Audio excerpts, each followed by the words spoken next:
አለው ግን ሶሻል ሚዲያ ላይ ሹክታው እየወጣ ይገኛል። አብርሃም ደግሞ በጣም ስለተደሰተ በልብሱም በስጦታውም ሩታ እንደደረሰ እንደለበሰችው ሩታዬን ተነቀሳት። እንግዲህ ሩታን የተነቀሰባት ምን ይመስላችኋል? ሩታን ቢወዳት ነው እንጂ ካልወደዳት ምን ብሎ ይነቀሳታል? አዎ ሚስቱ ናት፣ ይነቀሳት። ሄረሜላ ውሃ በልቷታል። ሀባይቤ ወዳችኋለሁ፣ አፈቅራችኋለሁ። አላህ ይጠብቃችሁ።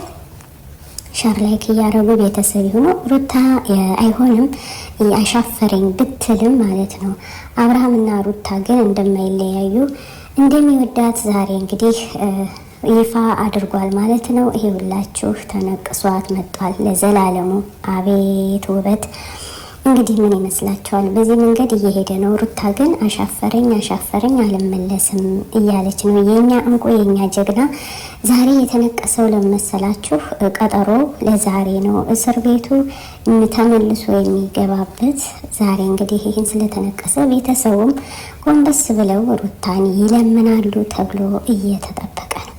እና ውዶቼ ለአብርሃምና ለቤተሰቡ አብርሃምን ተይው፣ ለቤተሰቡ ለጋሽዬ ለወንድሞቹ ስለሚወዷት ሩታን ተይ ነው የምንል እኛም የመዳም ቅመሞች ተሰብስበን እባክሽ ተይው በቃ ይቀር ለልጅ ስትይ እያለ እኛም እየለመናት ነው። ትናንት በላይ ተቀምጠው እውነት ለመናገር እዚህ ደረቱ ላይ ስናየው በጣም ነበር የደነገጥነ። ግን አብርሃም ፍቅር እንዳለበት እዚህ ላይ ያስታውቃል። ትናንት አይታችኋል እንዴት እንዳለቀሰ። ሩታ ትንከይ በቃ አንተ ከምትሄደው ሂድ እያለች ነበር። በነገራችን ላይ ስለነደዳት ነው። ሀባይቤ ምን ታድርግ? ማንኛውም ሴት ባህሉ እንደዚህ ቢሆንበት የበለጠ ከሩታ የበለጠ ነው የሚሰራው። እና ውዶች እንግዲህ ዛሬ አብርሃም ተነቅሷታል። ሩታን እንኳን ደስ አላችሁ።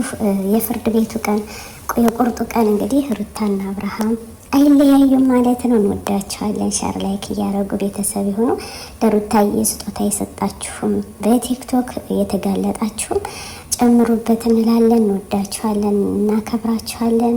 በድጋሚ እስከምንገናኝ አሰላሙ አለይኩም ወረህመቱላሂ ወበረካቱ። ዘሩ أنا الداعي بإيماني على الإسلام رباني سأعلي رايتي دوما سأعلي